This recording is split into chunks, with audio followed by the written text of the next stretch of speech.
This right here is a bagged Mercedes CLA, and in today's video I'm going to be talking to you guys about the air suspension and the pros and cons that come with it. So right here is the owner of the Mercedes CLA, Crazy CLA. You've seen him in some previous videos, but let's cut to the chase. How's the experience with the air suspension on your Mercedes CLA? The experience has been pretty great so far. Honestly, I really love the practicality of it. A lot of people are like, oh, air suspension's whack, you gotta air up, air down. Your ride height's gonna be a lot lower, your max high is gonna be a lot lower. It costs a lot of money, yes it does. So the user experience on this car has definitely been really great so far. And from what I gotta say about the air suspension is airlift, definitely people have told me they got the best struts in the game. So I went ahead and got the airlift struts, the whole airlift management and everything. And in my opinion, the user experience it's been really easy to catch on to. So adding on to what I said at the last spot, it's definitely huge convenience, and I love the fact that I can air up and air down whenever I want with a touch of a button within seconds. One annoying thing about the air suspension is the compressors. So those bad boys kick on pretty much anytime you air up. They take anywhere from like 5 to 20 to 30 seconds to refill. One thing I don't like though is the max high height with airlift suspension. So my struts are actually maxed out to the max low. So I get this lip to floor look, which is really great.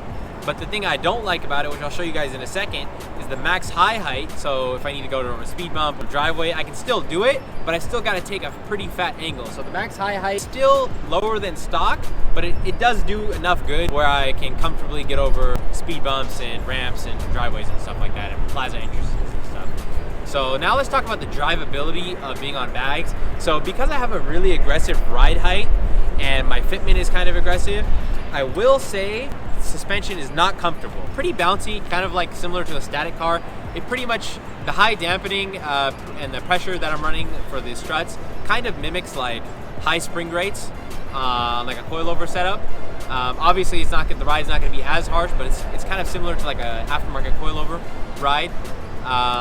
But I have heard some really good things about airlift suspension, and a lot of people that I do know have actually said that their ride has gotten a lot more comfortable being on air suspension. And I got the 3-piece system, which was really cool. So the only thing you really need to make sure for that is that you're watching your pressure. So if you're loading up your truck or you have 4 buddies with you in the car, you're gonna wanna watch your pressure, maybe adjust it, air up a little bit in the back. Other than that, the ride is pretty chill for the most part. Highway is pretty smooth unless you hit a big bump. I have scraped a few times, not my front splitter, but kind of under the body of the car. It's not my oil pan, but it's kind of like the plastic that covers the oil pan. I've scraped there, I've scraped my side skirts a few times. My side skirts actually, on ride height, they don't clear speed bumps, so those kind of are always scraping, but it's the underside, so it doesn't really bother me much. But air suspension is great, especially for a show look. These are gonna look amazing with a 3-piece wheel setup.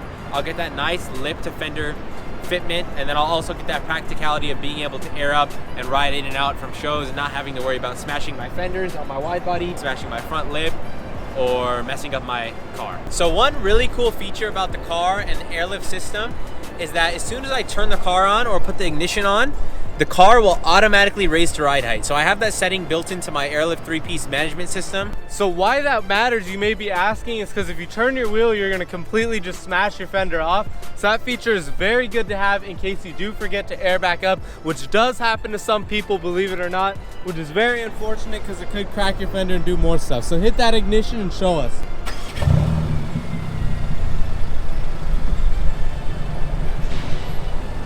Boom, so as you can see right there, air's back up. This right here is a ride height, which is super aggressive and looks amazing. So now he's putting it to the more raised height, which is for the speed bumps and driveways. Now this right here is for all the speed bump clearances and stuff, and it has one more mode, which even is extra high, and this is for like the biggest of the biggest things that you encounter. So hit it.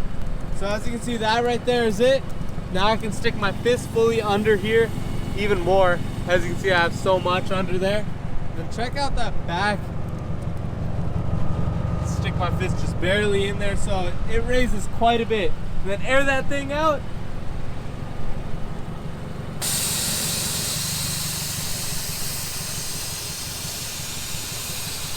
Woo! That is so sick. Let me know what you guys thought of today's YouTube video. Make sure you guys like, comment, and subscribe. We got so much stuff coming for this car soon. New wheels, all that sorts of good stuff. I'll see all you guys in the next video. Peace. Is he trying to go by right now? It's it's a Prius, so he's driving slow as. What are you guys doing here? We're filming a video, and he had to.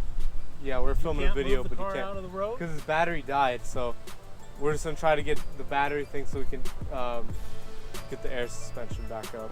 Stop the cap.